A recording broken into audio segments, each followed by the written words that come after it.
नमस्कार दोस्तों। स्वागत है आप सभी का आज फिर हमारे बैंकिंग ड्रीम्स चैनल पे। मैं प्रज्ञा सक्सेना आप सभी के लिए लेकर आई हूँ best 30 questions of GK and GS. हाँ, आज के सेशन में हम सब सॉल्व करेंगे साथ मिलके हमारे जो मोस्ट इम्पोर्टेंट प्रीवियस ईयर के क्वेश्चंस हैं जो मोस्टली हर बार पूछे गए हैं हमारे यूपी पुलिस कांस्टेबल के एग्जाम्स में। इन्हीं क्वेश्चंस को सॉल्व करके हम मेक श्योर करेंगे कि हम maximum number of question solve करें, अच्छे नंबर्स आए हमारे। ओके, सो जैसा मैं हमेशा कहती हूँ कि नई आशाओं नई उम्मीदों के संग आगे बढ़ते हैं अपना टाइम वेस्ट ना करते हुए। और इसी श्रृंखला में मैं आपको एक और इन्फॉर्मेशन देना चाहूंगी दोस्तों। यहाँ पे आप देख सकते हैं, आपके आगे दिया हुआ है कि टेलीग्राम का हमारा चैनल है बैंकिंग ड्रीम्स का, जो कि हमारा यूपी पुलिस कांस्टेबल का चैनल है। यहाँ पे आपको mock test mock sheets provide कराई जाएंगी, एमसीक्यूज आप सॉल्व कर सकते हैं। आपको डेली बेसिस पर कुछ ना कुछ नई इंफॉर्मेशन आप तक हम जरूर लेकर आएंगे। हमारे इस बैंकिंग ड्रीम्स के चैनल को प्लीज फॉलो करिए। आप इस चैनल के थ्रू हमसे जुड़ सकते हैं, आपकी कोई क्वेरी हो आप हम तक पहुंचा सकते हैं। इसी के साथ आप हमारे इंस्टाग्राम अकाउंट को फॉलो कर सकते हैं बैंकिंग ड्रीम्स के, and do visit our website of banking dreams. ठीक है, एक इंफॉर्मेशन मैं आपको और बता दूं कि हमने हाल ही में हमारा लेटेस्ट एक ऐप लॉन्च किया है बैंकिंग ड्रीम्स का। उस ऐप पर भी आपको free of cost worksheets, mock test, quiz provide कराई जाएंगी। और इसमें जैसा मैंने आप पहले भी कहा, लास्ट सेशंस में भी आपको बता चुकी हूँ कि इस पूरे सेशन के आपसे कोई भी पैसे चार्ज नहीं किए जा रहे हैं। इन क्विज के, मॉक टेस्ट के, किसी भी चीज के आपसे कोई पैसा नहीं लिया जा रहा है, सब कुछ फ्री ऑफ कॉस्ट है। तो ये बहुत अच्छी अपॉर्चुनिटी है जो हमारा बैंकिंग ड्रीम्स चैनल आप सभी के लिए लेकर आया है। तो इस अपॉर्चुनिटी को अवेल करिए, ज्यादा से ज्यादा हमारी वीडियोस देखिए, शेयर करिए एंड सब्सक्राइब करिए हमारा चैनल बैंकिंग ड्रीम्स। चलिए, आज का सेशन हम स्टार्ट करते हैं। आज के सेशन में बता दूं कि हम history, geography and science, environment, static GK, इन सभी के क्वेश्चंस को सॉल्व करेंगे। ठीक है, आज का हमारा जो सेशन होने वाला है वो पर्टिकुलर सब्जेक्ट स्पेसिफिक नहीं होने वाला है। तो चलिए आते हैं अपने आज के फर्स्ट क्वेश्चन पे, देखते हैं हमारा पहला सवाल हमसे क्या पूछ रहा है। आज का हमारा पहला सवाल अहमद शाह ने 1748 ईस्वी में सफदर जंग को किस पद पर नियुक्त किया था? देखिए, मैं बताऊंगी अहमद शाह कौन है। पहले ऑप्शंस देख लेते हैं। मीर बख्शी अवध का सूबेदार, साम्राज्य का वजीर, या फिर सूबा बिहार का दीवान। देखिए दोस्तों, सवाल हमसे हमारा पूछ रहा है कि अहमद शाह जो थे उन्होंने 1748 ईस्वी में सफदर जंग को किस पद पर नियुक्त कर दिया गया था। यहाँ हमारा सही जवाब है साम्राज्य का वजीर। उन्होंने सफदर जंग को पूरे साम्राज्य का वजीर घोषित कर दिया गया, उन्हें वजीर की गद्दी दे दी गई। और देखिए दोस्तों, साम्राज्य का वजीर बनाने का मेन जो रीजन आप कह सकते हैं, मुख्य कारण कह सकते हैं, अहमद शाह ने, कोई भी राजा अपनी गद्दी किसी को ऐसे ही नहीं दे देता, कोई कारण रहता है इन डिसीजंस के पीछे, उनके लिए गए निर्णयों के पीछे कुछ कारण जरूर होता है। अहमद शाह थे हमारे मुगल बादशाह। ठीक है, इनके बारे में मैं आपको लास्ट सेशन में बता चुकी हूँ, यहाँ मैं रिपीट नहीं करने वाली हूँ। मुगल शाह थे हमारे मुगल बादशाह थे हमारे मोहम्मद शाह, और इन्होंने एक फरमान जारी किया था। इस फरमान के अंतर्गत इन्होंने सफदर जंग को अवध का नवाब नियुक्त कर दिया गया था सन 1748 ईस्वी में। किसके द्वारा? अहमद शाह के द्वारा। ठीक है, और वजीर नियुक्त करने के अलावा इलाहाबाद का, इनके उस समय का जो इलाहाबाद प्रांत था, इस इलाहाबाद प्रांत की पूरी जिम्मेदारी दे दी गई किसे? सफदर जंग को। देखिए, अहमद शाह सम्राट बनने के बाद औरतों और हरम में इस प्रकार से लिप्त रहते थे दोस्तों कि उनका ध्यान शासन की ओर नहीं जा पाता था। यही कारण है कि उन्होंने सफदर जंग को आवास का नवाब घोषित कर दिया। आवास का नवाब का मतलब होता है वजीर घोषित कर देना। ठीक है, वजीर घोषित कर दिया और अपनी सारी शक्तियां अपने वजीर के हाथ में दे दी। अपना वजीर कौन? सफदर जंग।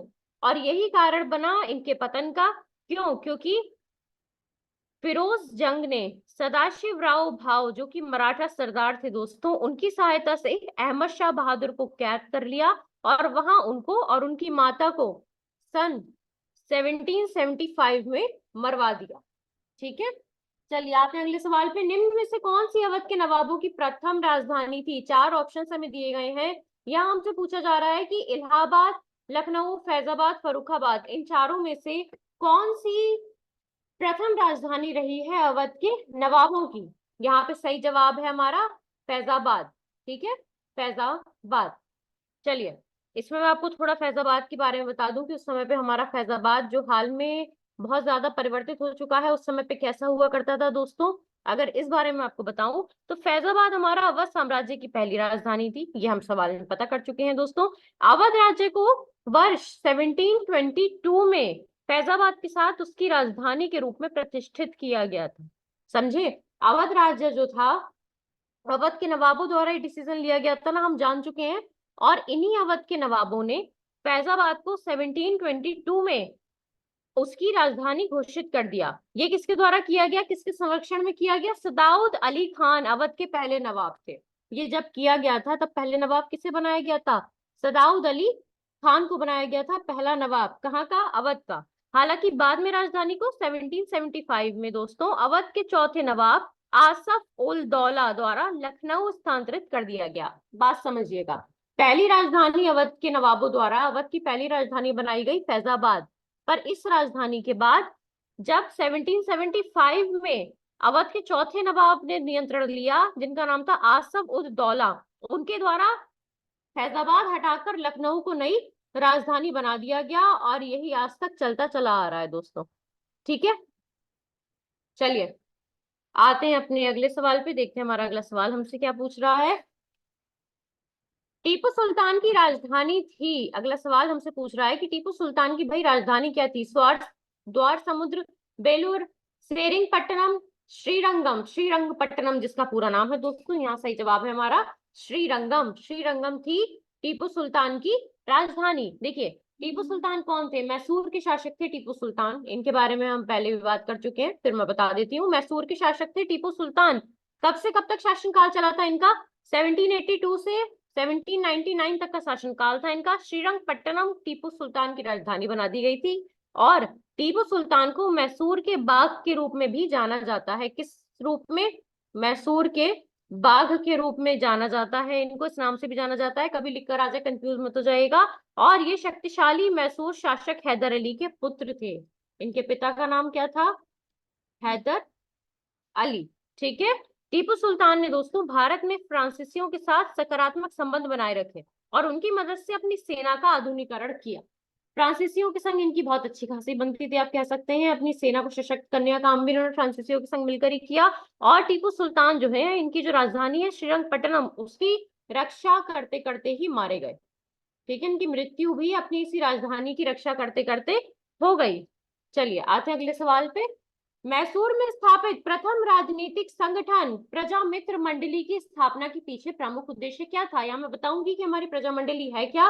पहले ऑप्शंस देख लेते हैं। मुसलमान का विरोध, वाडियार वंश का विरोध, ब्राह्मण विरोध या फिर जमींदार विरोध। मैसूर में जो स्थापित है पहली राजनीतिक संगठन प्रजा मित्र मंडली के नाम से जिसे जाना जाता है, बहुत इंपॉर्टेंट है दोस्तों, इससे जुड़ा हुआ सवाल जरूर आता है, ये सवाल जरूर आता है। इस मंडली की स्थापना के पीछे उद्देश्य क्या रहा था? प्रमुख उद्देश्य रहा था दोस्तों वाडियार वंश का विरोध। वाडियार वंश का विरोध करने के लिए पहली राजनीतिक संगठन जिसे प्रजा मित्र मंडली कहा गया, मैसूर में स्थापित की गई थी। देखिए, इस पार्टी का मेन उद्देश्य था कि रियासत मैसूर में जिम्मेदार सरकार हासिल करना। जो सरकार हो, नई सरकार जो बनाई जाए वो जिम्मेदार हो, रिस्पॉन्सिबल गवर्नमेंट बनाई जा सके। और इस पार्टी को बहुत ज्यादा चर्चा में क्यों आई? क्योंकि इस पार्टी ने ग्रामीण क्षेत्रों में समर्थन प्राप्त किया था। ग्रामीण क्षेत्रों में समर्थन प्राप्त करने का मेन रीजन ये था कि ये जो हमारी राजनीतिक संगठन प्रजा मित्र मंडली थी ना दोस्तों, इसका मुख्य प्रकाश किन मुद्दों पर रहता था? किसानों से जुड़े मुद्दों पर बहुत ज्यादा प्रकाश डालती थी, किसानों के लिए कार्य करती थी। यही कारण था कि ये बहुत ज्यादा चर्चित हो गई थी। सन 1934 में उन्होंने प्रजा मित्र मंडल के साथ मिलकर प्रजा संयुक्त पक्ष संगठन बनाया। ठीक है, प्रजा संयुक्त पक्ष। ठीक, चलिए अब मैं यहाँ बता दूं आपको कि उन्होंने किन की बात हो रही है यहाँ पे। वाडियार राजवंश की स्थापना हुई थी दोस्तों सबसे पहले सन 1399 में स्थापित किया गया था। क्या? हमारा वाडियार वंश। अब इस वाडियार वंश की स्थापना किसने की थी?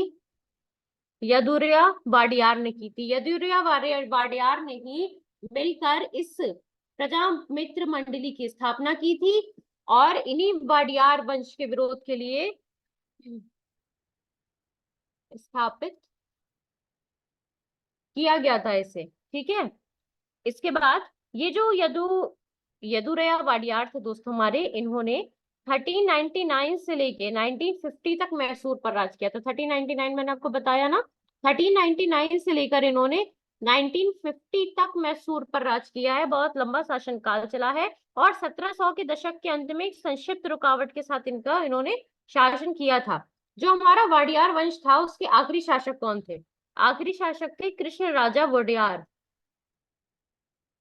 कृष्ण राजा वाडियार थे, बहुत ज्यादा पूछा जाता है। कृष्ण राजा वाडियार थे आखिरी शासक। इनका शासन काल जो है, जब वाडियार वंश खत्म हुआ हमारा, उसी के संग संग इनका शासन काल भी खत्म हो गया था। कृष्ण राजा वाडियार जो थे ये हैदर अली के पूर्ववर्ती थे दोस्तों। किसके? हैदर अली के पूर्ववर्ती थे। अगला सवाल हमसे पूछ रहा है, लॉर्ड वेल्जली के मैसूर के सुल्तान टीपू के साथ हुए युद्ध में जिसमें टीपू की मृत्यु हो गई थी, किसने मुख्य अंग्रेजी सेना की कमान संभाली थी? अगला सवाल हमसे पूछ रहा है कि लॉर्ड वेल्जली के मैसूर के सुल्तान मतलब टीपू सुल्तान के संग जो युद्ध हुआ था, इस युद्ध में टीपू सुल्तान की मृत्यु हो गई थी। इस युद्ध की कमान किसने संभाली थी? किस अंग्रेजी सैनिक ने संभाली थी? General Harris, Arthur Wellesley, colonel Road या फिर जनरल स्टुअर्ट? सही जवाब है हमारा जनरल हैरिस।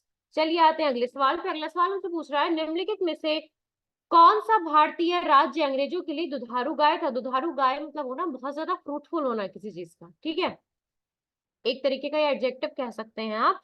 दिया गया है उस राज्य को। यहाँ ऑप्शन है हमारे पास हैदराबाद, मैसूर, मराठों का राज्य या फिर अवध। सही जवाब है हमारा अवध। देखिए ऐसा क्यों है दोस्तों कि अवध को दुधारू गाय कहा गया? देखिए अवध को दुधारू गाय कहने के पीछे मुख्य कारण ये है कि यह अंग्रेजों का बर्फ स्टेट राज्य था, बफर स्टेट राज्य था। और अंग्रेजों ने ही जिस प्रकार भी चाहा अवध को उस प्रकार से अवध का दोहन किया, मतलब अवध को जिस प्रकार से चाहा उस प्रकार से इस्तेमाल में लाए। मुगल बादशाह मोहम्मद शाह रंगीला के शासनकाल में सदाउद खां बुरहान मुल्क, मैं नाम लिख देती हूँ,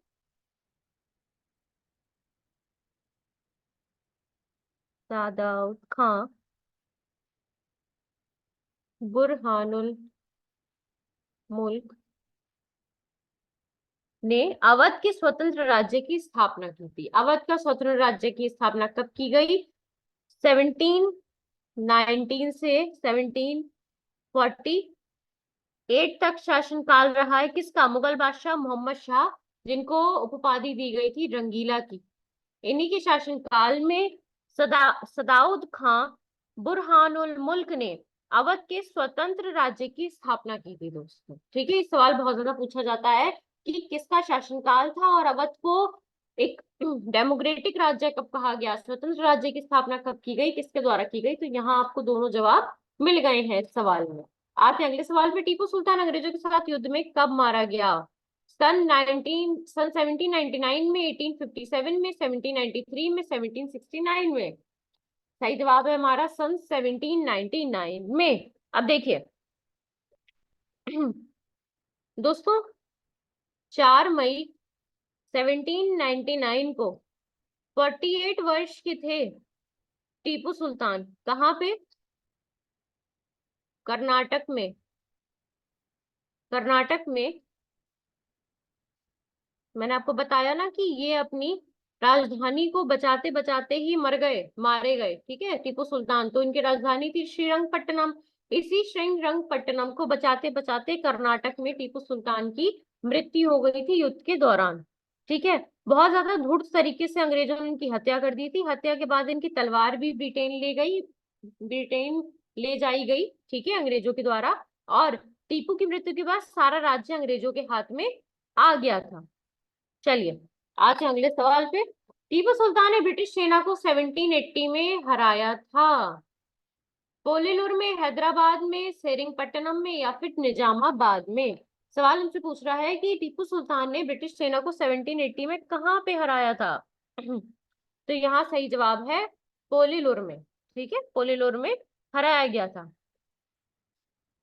अगला आते हैं, निम्न नगरों में से कौन सा कर्क रेखा के निकटतम है? कोलकाता, दिल्ली, जोधपुर, नागपुर। देखिए हमारी जो कर्क रेखा है हमारी धरती पर, इस कर्क रेखा से सबसे ज्यादा करीब इनमें से कौन सा है? सबसे ज्यादा निकट कौन सा नगर है? कोलकाता है यहाँ सही जवाब। ठीक है, इसका मैं रीजन आपको बताऊंगी कोलकाता सबसे ज्यादा निकटतम क्यों है। कोलकाता देखिए हम सभी को पता है कि पश्चिम बंगाल की राजधानी है दोस्तों कोलकाता।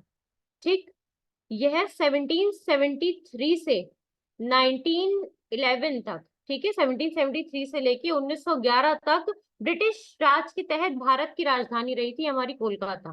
ठीक है, इसे भारत की सांस्कृतिक राजधानी के रूप में भी जाना जाता है।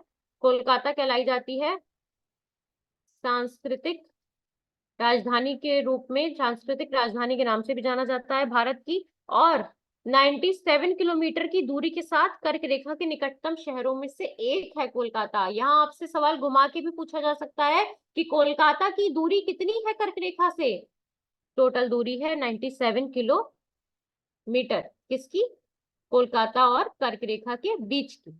और इसी दूरी के संग कोलकाता बन जाता है निकटतम शहर। कहाँ से? कर्क रेखा से हमारी। आते हैं अगले सवाल में, भारत के निम्नलिखित नगरों में से कौन कर्क रेखा से सबसे नजदीक है? देखिए आपके पास ऑप्शंस बदल दिए जाएंगे और आपसे पूछ लिया जाएगा सेम सवाल, तो आप आंख बंद करके मत लगाइएगा कुछ भी। आपको याद होना चाहिए कि निकटतम जो नगर है उनमें किसकी दूरी कितनी है। सब नगरों की याद करने की जरूरत नहीं है, कौन से सबसे निकट है, कौन से 2 या 3 सबसे निकट है, कौन से 2 या 4 सबसे ज्यादा दूरी रखते हैं कर्क रेखा से, उन नगरों का नाम आपकी फिंगर टिप्स पे होना चाहिए मेरे दोस्तों। यहाँ ऑप्शन है हमारे पास इम्फाल, अगरतला, रायपुर या फिर आइजोल। सही जवाब है हमारा आइजोल। देखिए आइजोल हमारा सही जवाब क्यों है दोस्तों? क्योंकि आइजोल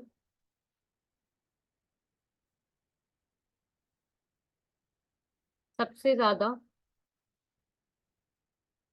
नजदीक माना गया है कर्क रेखा से। और इसके सबसे ज्यादा नजदीक होने का मुख्य कारण है दोस्तों कि इसकी जो टोटल दूरी है वो सबसे कम है कर्क रेखा के।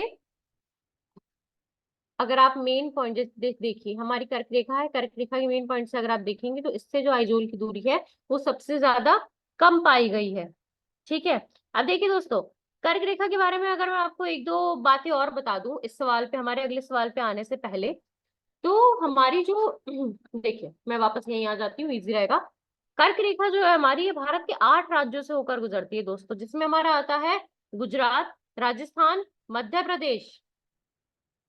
ठीक है, मध्य प्रदेश, गुजरात, राजस्थान, मध्य प्रदेश, छत्तीसगढ़, झारखंड, पश्चिम बंगाल, त्रिपुरा और मिजोरम। ठीक है, अगर आपसे पूछ लिया जाए इनमें से किसी का भी नाम, तो ये 8 के 8 राज्यों के नाम सही होंगे। माही नदी को 2 बार पार करती है, मतलब जो कर्क रेखा है, माही नाम की नदी है, इस नदी को 2 बार पार करती है हमारी कर्क रेखा। प्रथम बार मध्य प्रदेश में, जहां से राजस्थान की ओर बहती है। देखिए माही नदी जब मध्य प्रदेश में राजस्थान की ओर बहती है, एमपी से राज की ओर बहती है, तब पहली बार इसे कर्क रेखा काटती है। उसके बाद जब ये गुजरात में प्रवेश कर जाती है तब यहाँ दूसरी बार ये कर्क रेखा इसे काटती है। त्रिपुरा में उदयपुर शहर कर्क रेखा का निकटतम शहर है। अगर यहाँ आपसे पूछ लिया जाए कि त्रिपुरा का कौन सा शहर निकटतम शहर है कर्क रेखा से, तो सही जवाब बनेगा दोस्तों उदयपुर। आते हैं अगले सवाल पे, भारत विस्तृत है, हमसे पूछा गया है कि भारत हमारा कितना विस्तृत है। देखिए यहाँ पे 2 बातें आती हैं, एक शब्द आपके पास आएगा कि कितना विस्तृत है, और दूसरा आएगा आपके पास कि भारत कहाँ लोकेटेड है, कहाँ स्थित है। अब आपको ध्यान रखना है कि आपसे पूछा क्या जा रहा है, क्या विस्तृत शब्द का प्रयोग किया जा रहा है या स्थित शब्द का प्रयोग किया जा रहा है। यहाँ पे हमारे पास ऑप्शंस दिए हुए हैं, 4 ऑप्शंस हैं हमारे, देखते हैं क्या सही जवाब है इनमें से। उपरोक्त में से कोई भी नहीं, उपरोक्त में से कोई सी भी नहीं है, मतलब भारत हमारा इन मापदंडों के हिसाब से विस्तृत नहीं है। इसका सही जवाब है कि देखिए हमारे भारत का जो देशांतरीय विस्तार है वो है 68 डिग्री 7 पूर्व देशांतर, इससे 97 डिग्री 25 पूर्व देशांतर। तो इनमें से हमारा कोई भी सही जवाब नहीं है। सही जवाब है हमारा 68 डिग्री 7 पूर्व देशांतर से लेकर 97 डिग्री 25 पूर्व देशांतर। और देखिए, भारत को उत्तर दक्षिण दो भागों में बांटती है हमारी ये कर्क रेखा। इसी कर्क रेखा का विस्तार आपसे पूछ लिया गया है। इस सवाल इस तरीके से भी आ सकता है कि कर्क रेखा कितनी विस्तृत है, आपको सेम आंसर देना पड़ेगा। हमारी कर्क रेखा भारत को उत्तर दक्षिण दो भागों में बांटती है। भारत के दोस्तों अक्षांशीय, मैं लिख देती हूँ, भारत के अक्षांशीय और देशांतरीय विस्तार का अंतर लगभग 30 डिग्री है। ये बहुत ज्यादा भूगोल में पूछ लिया जाता है कि भारत के अक्षांशीय और देशांतरीय विस्तार का अंतर तकरीबन कितना है। तो आपका सही जवाब होगा यहाँ पे 30 डिग्री। और दोस्तों, भारत का जो पूर्व पश्चिम विस्तार है, भारत का पूर्व पश्चिम विस्तार कितना है? 2933 किलोमीटर। और उत्तर दक्षिण विस्तार है 3214 किलोमीटर। ठीक है, चलिए, आई होप ये आप सभी के लिए क्लियर है। और मैं हमेशा अपने हर सेशन में ये बात आपसे 10 बार जरूर कहती हूँ कि कोई क्वेरी हो, हम यहाँ बैठे हैं, मैं यहाँ अवेलेबल हूँ, 24/7 आपके लिए अवेलेबल हूँ। एज सून एज पॉसिबल हम आपको रिवर्ट बैक करेंगे, आपकी क्वेरी सॉल्व करेंगे। पूछने से बिल्कुल मत हिचकिचाइए, हमारा कमेंट सेक्शन खुला हुआ है सर, आइए पूछिए, हम आपको सही जवाब जरूर देंगे। कोई क्वेश्चन ऐसा है जिसमें मेरे द्वारा समझाई हुई बात आप तक प्रॉपरली नहीं पहुंच चुकी है, आप कहिए, अगले सेशन में मैं जरूर आपको क्वेश्चन दोबारा समझाऊंगी, ये मेरा वादा। ठीक है, बट आपको एक वादा करना पड़ेगा कि आप अच्छे से रिवीजन करेंगे जो भी आपसे पूछा जा रहा है, जो भी आपको पढ़ाया जा रहा है। ठीक है, चलिए देखते हैं अपना अगला सवाल। भारत अवस्थित है, मैंने बताया था ना कि पहला शब्द हमारे पास आएगा भारत विस्तृत है, दूसरा शब्द हमारे पास आएगा भारत लोकेटेड है। अवस्थित है कहाँ पे? ये अक्षांश की मापदंड दिए हुए हैं हमें, 4 महीने पढ़ के आपका समय वेस्ट नहीं करूंगी। देख लेते हैं सही जवाब कौन सा है, फिर समझा दूंगी। अक्षांश 8 डिग्री 4 उत्तर से 37 डिग्री 6 उत्तर तक, तथा देशांतर 68 डिग्री 7 पूर्व से 97 डिग्री 25 पूर्व के मध्य पूर्व। ठीक है, देखिए ये है हमारा सही जवाब। अब इसे याद देखिए, इनमें क्या फर्क था। यहाँ पे दिया हुआ है अक्षांश सेम है, 8 डिग्री 4 सेम है, उत्तर सेम है, 37 सेम है, तथा देशांतर सेम है, सब कुछ सेम है आपके लिए। ठीक, पर यहाँ आपसे सही जवाब क्या बन जाता है? Option C. क्यों? क्योंकि यहाँ पे एक मध्य है, पूरब है, मध्य पे आके आपकी बात खत्म नहीं हो जाती है, मध्य पूरब तक जब आपके पास लिखा होगा तो ये होगा सही जवाब। इसमें मैं आपको एक पॉइंट और बता दूं कि हमारा जो भारत है ना, पूर्ण रूप से उत्तरी गोलार्ध में स्थित है। आपसे पूछ लिया जाता है कि भारत कौन से गोलार्ध में स्थित है, आप बता देंगे कि भारत पूर्ण रूप से उत्तरी गोलार्ध में स्थित है। और हमारे देश का विस्तार, जैसे कि हम बात अभी यहाँ पे भी कर चुके हैं, 8 डिग्री 4 37 डिग्री 6 है। अक्षांश पर इक्वेटर के उत्तर में 68 डिग्री 7 है और 97 डिग्री 25 है। ये अक्षांश, देशांतर उत्तर की बात हो रही है, इक्वेटर की बात हो रही है। ठीक है, कहाँ से कहाँ तक हमारा भारत फैला हुआ है। चलिए आते हैं अगले सवाल पे। निम्नलिखित जोड़ों में से कौन सा जोड़ा सही नहीं है? 4 ऑप्शंस दिए गए हैं, इनमें से कौन सा जोड़ा सही नहीं है? देखिए, भारत का अक्षांशीय विस्तार हम पढ़ चुके हैं, इतना है। भारत का कुल क्षेत्रफल है 3.28 मिलियन वर्ग किलोमीटर, याद कर लीजिएगा, मोस्ट इंपॉर्टेंट है ये। नेक्स्ट हमारे पास है भारत का रेखांशीय विस्तार क्या से क्या है। फिर है भारत में राज्यों की संख्या कितनी है? 26। क्या 26? नहीं नहीं नहीं, भारत में राज्य हैं 2, टोटल 28। तो यहाँ हमारा गलत जवाब क्या बन जाता है? Option C. देश में 28 राज्य हैं और 8 संघ राज्य क्षेत्र हैं। ठीक है, संघ राज्य क्षेत्रों को राष्ट्रपति द्वारा देखिए नियुक्त किया जाता है, और इसमें जो राष्ट्रपति द्वारा नियुक्त किए जाते हैं प्रशासक होते हैं, इन्हीं प्रशासकों के माध्यम से इन्हें चलाया जाता है। और भारत के बड़े से लेकर छोटे राज्य और संघ राज्य क्षेत्र की जनसांख्यिक, या फिर आप कह सकते हैं इतिहास और संस्कृति, वेशभूषा, सब कुछ विभिन्न है। यही कारण है कि भारत को कहा जाता है भिन्नता में एकता वाला देश। ठीक है, आते हैं अगले सवाल पे। कौन सा महत्वपूर्ण अक्षांश भारत को 2 लगभग बराबर भागों में विभाजित करता है? 33 डिग्री 30 उत्तर, 23 डिग्री 30 उत्तर, 0 डिग्री या फिर 23 डिग्री 30 उत्तर।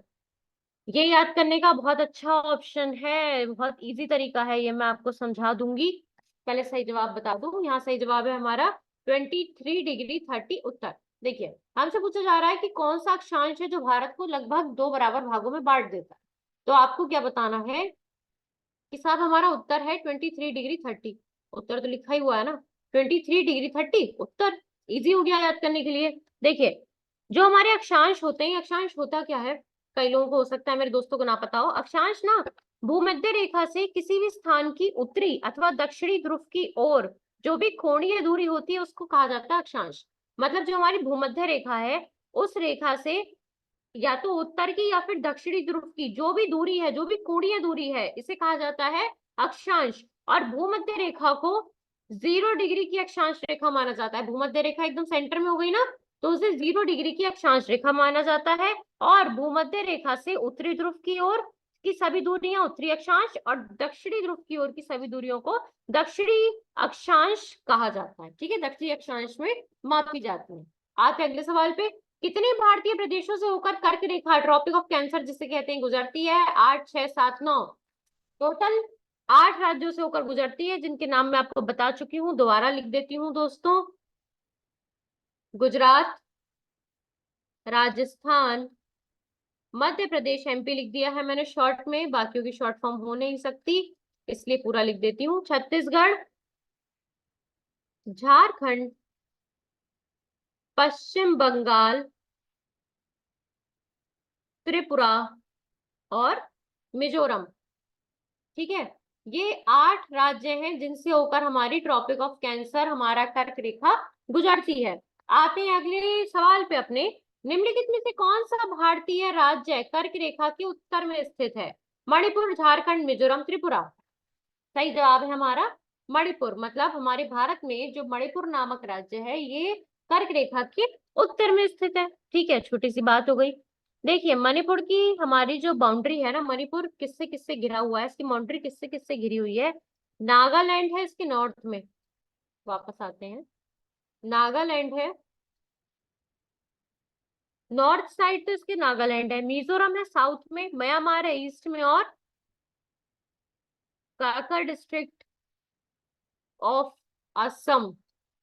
ठीक है, काका डिस्ट्रिक्ट जो है असम का, ये है वेस्ट में मणिपुर के। ठीक दोस्तों, मणिपुर को अगर आप भूगोल के अपेक्ष में देखें तो ये एक ऐसी स्टेट है जहां पे आपको दो अलग अलग रीजन्स में डिवाइडेड आप कह सकते हैं। यहाँ पे आपको पर्वत भी मिलेंगे, पहाड़ भी मिलेंगे, मतलब हिल भी मिलेंगी, और वैली भी मिलेंगी बराबर की।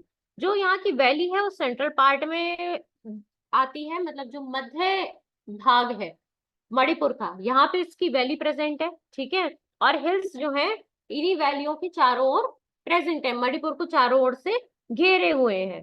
ठीक है, चलिए आते हैं अगले सवाल पे। निम्नांकित नगरों में कर्क रेखा से निकटतम दूरी पर स्थित है? कर्क रेखा से निकटतम दूरी पे क्या स्थित है? यहाँ 4 ऑप्शन है, गांधीनगर, अगरतला, जबलपुर या फिर उज्जैन। सही जवाब है हमारा गांधीनगर। देखिए यहाँ मैं आपको बता दूं कि गांधीनगर की और कर्क रेखा के बीच में दोस्तों 25 किलोमीटर की दूरी है सिर्फ। ठीक है, और कर्क रेखा हमारी रांची से होकर गुजरती है, मतलब झारखंड से होकर गुजरती है, झारखंड में रांची से होकर गुजरती है, त्रिपुरा की राजधानी अगरतला कर्क रेखा के सबसे नजदीक भारतीय शहर है। यहाँ पे अगरतला जो है सबसे ज्यादा नजदीक शहर है त्रिपुरा का कर्क रेखा से। सबसे ज्यादा भुवनेश्वर दूर है हमारी कर्क रेखा से। सबसे ज्यादा दूरी किसकी है? भुवनेश्वर की है। भुवनेश्वर जो है उड़ीसा की राजधानी है, और भारत में भुवनेश्वर और कर्क रेखा के बीच की दूरी तकरीबन 352 किलोमीटर है। सबसे ज्यादा दूरी रखने वाला जगह कौन सी है कर्क रेखा से भारत में? वो है भुवनेश्वर। ठीक है, चलिए आते हैं अगले सवाल पे। निम्नलिखित देशांतरों में कौन सा भारत की प्रामाणिक मध्याह्न रेखा कहलाता है? देखिए यहाँ से पूछा जा रहा है कि इन चारों में से 85°30 पूर्वी, 87°30 जैफ, 84°30 जैफ, 82°30 पूर्वी में कौन सा देशांतर है, कौन सा ऐसा देशांतर है जो प्रामाणिक मध्याह्न रेखा कहलाता है? देखिए प्रामाणिक मध्याह्न रेखा हमारी होती क्या है, पहले इसके बारे में कुछ बात कर लेते हैं। प्रामाणिक मध्याह्न रेखा को आप मानक मध्याह्न रेखा के नाम से भी जान सकते हैं। किस नाम से? मानक मध्याह्न रेखा भी कहलाती है ये। और दोस्तों, मानक मध्याह्न रेखा वह देशांतर होती है जिसका उपयोग किसी देश के समय का वर्णन करने के लिए किया जाता है। मतलब हमारे देश का समय किस हिसाब से बताया जाता है कि क्या समय हो रहा है। प्रामाणिक मध्याह्न रेखा पे डिपेंड करता है समय किसी भी देश का। ठीक, इसके अलावा यह आदर्श रूप से पूरे देश के लिए एक ही होनी चाहिए और एक देश के सभी स्थानों को इसी समय का पालन करना चाहिए। मतलब जो भी समय आप कैलकुलेट करेंगे मानक मध्याह्न रेखा के तहत वो पूरे देश में लागू हो जाता है, सीधी सी बात है। अब भारत की जो मानक मध्याह्न रेखा है ये है 82 डिग्री 30 पूर्वी, 82 डिग्री 30 पूर्वी पर स्थित है और इस अक्षांश के समय को पूरे देश में आधिकारिक रूप से मान लिया जाता है। यह उत्तर प्रदेश में मिजोरम मिर्जापुर से होकर गुजरती है।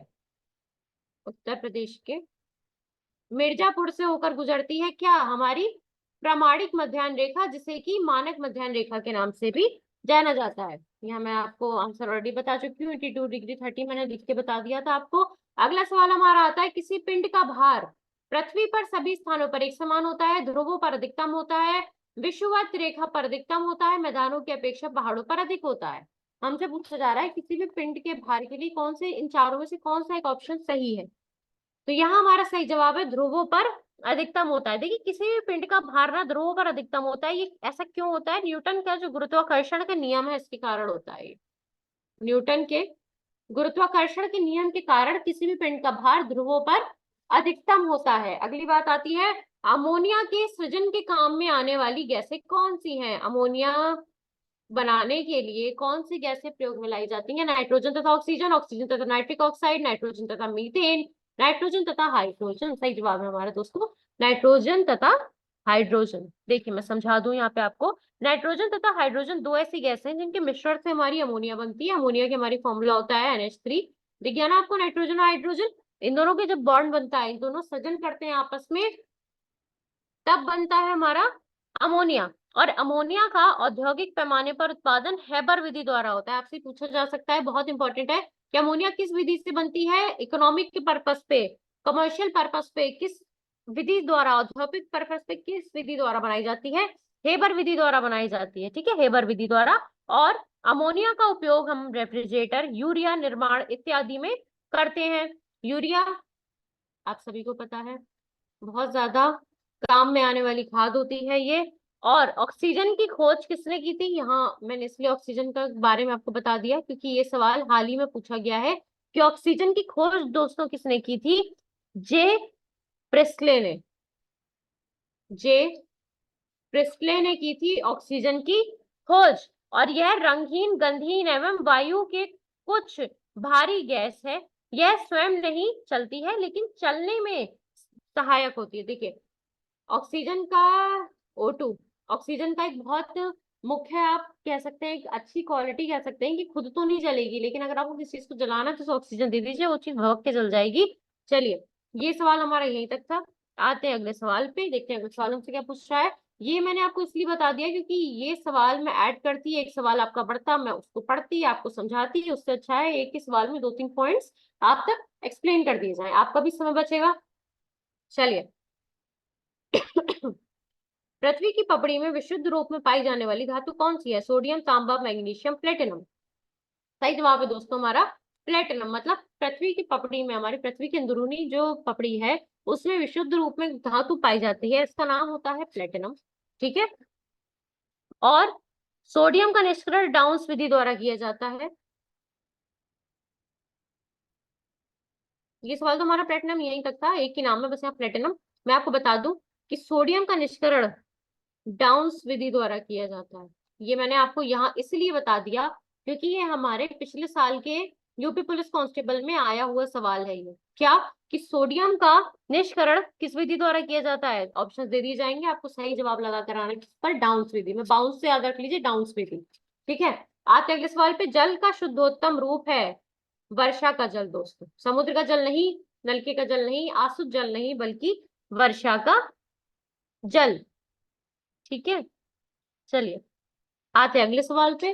नेक्स्ट क्वेश्चन हमसे हमारा पूछ रहा है, पैरासीटामोल क्या है। एक पीड़ाहार है, एक प्रतिजैविक है, एक सल्फा ड्रग है, या पेट का अल्सर बनाता है। हम सभी को पता है कि पैरासीटामोल एक पीड़ा हर है। पीड़ा मतलब कोई दर्द हो रहा है आपको तो लोग पैरासीटामोल खाते हैं, कई लोग बुखार के से निजात पाने के लिए पैरासीटामोल को कंज्यूम करते हैं। ठीक है, चलिए आते हैं अगले सवाल पे। किसी पिंड का द्रव्यमान उसके अपने भार से भिन्न होता है क्योंकि द्रव्यमान एक चर राशि है जबकि भार स्थिर राशि है। भिन्न भिन्न स्थानों पर द्रव्यमान में बहुत कम और भार में अधिक परिवर्तन होता है। विषुवत रेखा से ध्रुवों पर जाने से द्रव्यमान स्थिर रहता है और भार में वृद्धि होती है। पदार्थ की मात्रा का मापक द्रव्यमान है किंतु भार एक बल है। सही जवाब है हमारा कि पदार्थ कितना है इसकी मात्रा का अगर आपको मापदंड रखना है तो वो मापदंड रहेगा हमारा द्रव्यमान, लेकिन उसमें भार एक बल। ठीक है, मैं यहाँ आपको समझा दूं कि द्रव्यमान होता क्या है। देखिए, किसी भी वस्तु में उपस्थित उसकी जो मैटर होता है, जितना भी पदार्थ है, देखिए मैंने बताया ना पदार्थ की मात्रा, ये पदार्थ की मात्रा उस वस्तु की द्रव्यमान कहलाती है। और इसका मात्रक अगर आपको किसी भी वस्तु का द्रव्यमान कैलकुलेट करना है, द्रव्यमान को माप करना है, तो आपके पास आता है किलोग्राम, ग्राम आदि। इनकी सहायता से आप द्रव्यमान को माप सकते हैं। और यह एक आदिक राशि है। आदिक राशि इसका मतलब क्या होता है, चर राशि है। द्रव्यमान बदलता रहता है चीजों का। आते हैं अगले सवाल पे। पृथ्वी व सूर्य के बीच की दूरी यदि वर्तमान दूरी की अपेक्षा 2 गुनी हो जाए तो पृथ्वी पर सूर्य द्वारा गुरुत्वाकर्षण बल पहले की अपेक्षा 2 गुना हो जाएगा, पहले की अपेक्षा 4 गुना, पहले की अपेक्षा 8 गुना, या फिर पहले की अपेक्षा 1/4 हो जाएगा। सही जवाब हमारा पहले की अपेक्षा 1/4 हो जाएगा। मतलब पृथ्वी और सूर्य के बीच में जो दूरी है, अगर वर्तमान जो दूरी है इस दूरी की अपेक्षा हम इस दूरी को 2 गुना बढ़ा दें साहब, 2 गुना दूर कर दें दोनों का आपस में, तो पृथ्वी पर जो भी सूर्य द्वारा गुरुत्वाकर्षण बल लगाया जाता है वो कितना हो जाएगा, पहले की अपेक्षा 1/4 रह जाएगा, बस ये गुरुत्वाकर्षण बल। अब देखिए ये ऐसा क्यों है, ये कार्य करता है हमारा जो न्यूटन के गुरुत्वाकर्षण बल का नियम है इसके अनुसार कार्य करता है। ये हमारा मेथड आपसे ही पूछा जा सकता है कि साहब अगर इन दोनों को दूर कर दिया जाए 1/4 तो हो ही जाएगा, पर क्यों हो जाएगा, क्योंकि न्यूटन के गुरुत्वाकर्षण बल लगेगा। ठीक है, आते अगले सवाल पे। पृथ्वी पर सूर्य द्वारा गुरुत्वाकर्षण बल सूर्य पर पृथ्वी द्वारा गुरुत्वाकर्षण बल की अपेक्षा कम होता है, सूर्य पृथ्वी द्वारा गुरुत्वाकर्षण बल के बराबर होता है, सूर्य पर पृथ्वी द्वारा गुरुत्वाकर्षण बल की अपेक्षा अधिक होता है, या फिर वर्ष भर एक समान रहता है। यहाँ सही जवाब है हमारे पास सूर्य पर पृथ्वी द्वारा गुरुत्वाकर्षण बल के बराबर होता है। देखिए ये न्यूटन ने भी कहा है कि कोई भी दो वस्तुएं एक दूसरे से कब भी एक दूसरे के, देखिए एक सी दूरी पर दोनों ट्रेवल कर रही हैं पृथ्वी और सूर्य, ऐसा क्यों हो रहा है, जब दोनों तरफ से फोर्स सेम है तभी तो एक दूसरे में आके कोलाइड नहीं कर जा रही है ना। अगर किसी भी एक साइड का गुरुत्वाकर्षण बल ग्रेविटेशनल फोर्स ज्यादा हो गया तो दूसरी जो वस्तु है वो आकर पहली वस्तु से कोलाइड कर जाएगी। दोनों का एक दूसरे से जो म्यूचुअल ग्रेविटेशनल फोर्स है, म्यूचुअल गुरुत्वाकर्षण बल है, वो सेम रहना चाहिए, तभी दोनों वस्तुएं अपनी सेम जो कक्षा है उस कक्षा में दोनों भ्रमण कर सकेंगे। ठीक है चलिए आते हैं अपने अगले सवाल पे, देखते हैं अगला सवाल हमसे क्या पूछ रहा है। अगला सवाल है हमारा, सार्वत्रिक गुरुत्वाकर्षण नियम का प्रस्तुतकर्ता किसने दिया था, सार्वत्रिक गुरुत्वाकर्षण बल, केपलर, न्यूटन, गैलीलियो, या फिर कॉपरनिकस। सही जवाब है हमारा न्यूटन। सबको पता है गुरुत्वाकर्षण नियम किसके द्वारा दिया गया है, न्यूटन के द्वारा दिया गया है। ठीक है, देखिए दोस्तों जो हमारा ये सार्वत्रिक गुरुत्वाकर्षण बल है ना, ये न्यूटन द्वारा दिया गया है। इसमें बताया गया कि जब किसी भी दो वस्तुओं के बीच कार्य करने वाला आकर्षण बल उन वस्तुओं के द्रव्यमानों के गुणनफल के समानुपाती तथा उनके बीच की दूरी के वर्ग के व्युत्क्रमापी होता है। ठीक है, तब उसकी टोटल ग्रेविटेशनल फोर्स कितनी बताई गई है, मैं फॉर्मूला लिख दूं जो मैं बोल रही थी। Force is equals to G m1 m2/r²। यहाँ पे G होता है हमारा 6.67 इंटू 10⁻⁻11 kg-2। ठीक है, जिसे आप हिंदी में कह सकते हैं न्यूटन मीटर स्क्वायर पर किलोग्राम स्क्वायर। ठीक है, कुछ और मैं आपको रुचिकर बातें बता दूं हमारी धरती के बारे में। पृथ्वी के केंद्र में जो हमारी ग्रेविटी है, ग्रेविटी का मान 0 हो जाता है, ग्रेविटी जी हो जाती है 0 जब बात आती है पृथ्वी के सेंटर की। जो हमारी विषुवत रेखा है जिसे हम इक्वेटर कहते हैं, यहाँ पे जी हो जाता है, ग्रेविटी हो जाती है न्यूनतम, एकदम माइनस में चली जाती है। कहाँ पे? हमारे इक्वेटर पे ग्रेविटी, इक्वेटर होता है हमारा विषुवत रेखा, पोल पर जी का जो मान होता है महत्तम होता है, मतलब ग्रेविटी सबसे ज्यादा होती है कहाँ पे? पोल पे। आप ऐसे याद रख सकते हैं, पोल खड़ा हुआ है ना, लंबा है, तो यहाँ पे ग्रेविटी सबसे ज्यादा होगी। ग्रहीय गति के नियमों की खोज केपलर के द्वारा की गई थी। देखिए जो ग्रह है हमारे, इनकी गति क्या है, किस नियम पे कार्य करते हैं, किस नियम के हिसाब से गति करते हैं, इसकी खोज किसके द्वारा की गई थी? मैं नाम लिख देती हूँ, केपलर के द्वारा की गई। ठीक, चलिए आते हैं अपने अगले सवाल पे। क्लोरोमाइसिटीन क्या है? प्रतिरोधी, एंटीसेप्टिक, पीड़ाहार, एनाल्जेसिक, प्रति अवसादक, एंटी डिप्रेसेंट या फिर प्रतिजीवाणिक, एंटीबैक्टीरियल। देखिए क्लोरोमाइसिटीन है हमारा प्रतिजीवाणिक, प्रतिजीवाणिक है ये हमारा, एंटीबैक्टीरियल कहा जाता है जिसे इंग्लिश में। क्लोरोमाइसिटीन वही है जिसे हम सब अपनी आम भाषा में क्लोरोमाइसिन क्लोरोमाइसिन करते रहते हैं। ये होता है हमारा एंटीबैक्टीरियल, किसी भी प्रकार का बैक्टीरिया हो उसके लिए प्रयोग में लाई जाती है। ये क्रीम है एक प्रकार की, ठीक है। क्लोरोमेसिटीन हमारा एंटीबायोटिक है, मैं बता चुकी। इसका निर्माण सूक्ष्म जीवाणुओं, कवक इत्यादि से होता है। ये औषधियां अन्य जीवाणुओं को मारती हैं, उनकी वृद्धि को रोकती हैं। इनके अलग अलग एग्जाम्पल है। क्लोरोमाइसिटीन के एग्जाम्पल आपसे पूछ लिए जा सकते हैं, टेट्रा, टेट्रा साइक्लिन, टेट्रासाइक्लिन के अलावा है जेंटामाइसिन। ये सब मैं एग्जाम्पल बता रही हूँ आपको एंटी बैक्टीरियल के, क्लोरोमाइसिटीन के अंतर्गत जो आते हैं, या फिर स्ट्रेप्टामाइसिन, स्ट्रेप्टामाइसिन फिर आता है, इसी में नाम आ जाता है हमारी क्लोरोमाइसिटीन का। ये सारे मैं नाम लिख के यहाँ बता रही हूँ आपको, किसके? प्रतिजीवाणिक, एंटी बैक्टीरियल के, ठीक है। अब यहाँ फ्रेंड्स कंफ्यूज हो जाते हैं कई सारे कि एंटी बैक्टीरियल और एंटीसेप्टिक कैसे अंतर कर सकते हैं हम इन दोनों के बीच में। तो एंटी बैक्टीरियल मैं आपको बता चुकी, एंटीसेप्टिक यह भी जीवाणुओं को ही नष्ट करती है, किंतु यह घाव भरने में सहायक होती है। ये मारेगी नहीं किसी को जाके, बस जो आपके घाव हो गया उसे सही कर देगी, उसको बेहतर कर देगी, बस इतना ही काम कर सकती है। इसका एग्जाम्पल होता है, आपसे पूछ लिया जाए एंटीसेप्टिक का एग्जाम्पल दे दीजिए, इथाइल आयोडाइड, इथाइल आयोडाइड, ठीक है। और फिनॉल फॉर्मलिडाइड, हाइड्रोजन पेरोक्साइड इत्यादि, ये सब एग्जाम्पल होते हैं हमारे दोस्तों एंटीसेप्टिक के। इससे पहले हमने बात की थी एंटीबैक्टीरियल्स की, ठीक है। आज का सेशन हम यही समाप्त करते हैं, अगले पार्ट में हम फिर कल मिलेंगे, फिर कल बात करेंगे अगले क्वेश्चंस की। आई होप आप सभी अच्छे से पढ़ रहे हैं, पेपर पास आने वाला है। हम आप तक जो बेस्ट क्वेश्चंस हैं, रिपीटेडली आप पूछे गए हैं एग्जाम्स में, वो क्वेश्चंस लेकर आ रहे हैं, उन्हें अपना लेवल बेस्ट एक्सप्लेन कर रहे हैं। सो प्लीज कोप अप करिए हमारे साथ, कोई भी क्वेरी हो हम तक जरूर लेकर आइए। हम 24/7 अवेलेबल हैं मेरे प्यारे दोस्तों आप सभी के लिए। Signing off, Pragya this side. I wish आप सभी का पेपर अच्छा हो। Do your level best. Thank you, धन्यवाद आप सभी का।